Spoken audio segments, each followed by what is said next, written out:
Bapak Ibu semuanya, khususnya Ketua RT, Ketua RW yang salah. Sebagai upaya untuk mengentaskan permasalahan yang ada di tengah masyarakat Kota Palembang, Wakil Wali Kota Palembang Fitriyanti Agustinda ngantor di kantor Kelurahan Lorok Pakjo pada Jumat 25 Juni 2021. Dalam kegiatan tersebut, Wakil Wali Kota Palembang yang didampingi oleh Camat Ilir Barat 1 langsung melakukan audiensi bersama Forum RT RW Kelurahan Lorok Pakjo.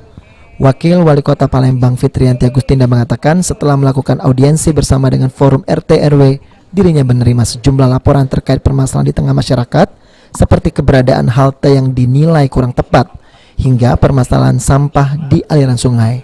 Untuk itu pihak Pemkot Palembang akan mencoba untuk segera merealisasikan keinginan warga, terutama beberapa hal yang tidak memerlukan banyak anggaran, seperti permasalahan lampu jalan serta kerusakan jalan. Pak ya, dan hari ini kita ngantor di Kelurahan Lorok Pakjo. Sama seperti yang kemarin kita mendengarkan, kita banyak melihat apa yang sudah disampaikan oleh Ketua RT, Ketua RW, dan biasanya langsung kita beberapa kali mengunjungi infrastruktur. Tadi pagi kita sudah mengunjungi infrastruktur ya, ada tentang halte, ada tentang sungai yang membutuhkan normalisasi, semuanya sudah tersampaikan kepada kami, dan insya Allah ini akan kita upayakan untuk kita coba realisasikan, terutama hal-hal yang pada prinsipnya tidak membutuhkan begitu banyak anggaran yang bisa kita laksanakan secara rutin, misalnya lampu jalan atau mengenai masalah jalan-jalan yang sifatnya berlobang yang bisa kita laksanakan secara rutin untuk kita tutup dan sebagainya. Kegiatan ini sendiri dalam rangka untuk mempercepat pembangunan di Kota Palembang dan juga agar masyarakat dapat merasakan pelayanan yang lebih baik dari pemerintah. Diharapkan melalui kegiatan seperti ini ke depannya tidak ada lagi keluhan dari masyarakat. Dalam rangka tujuan untuk mempercepat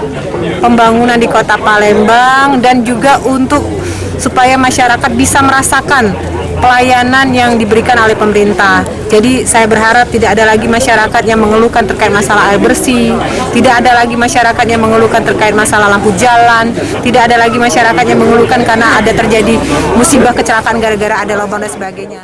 Sandi Pratama, PAL TV.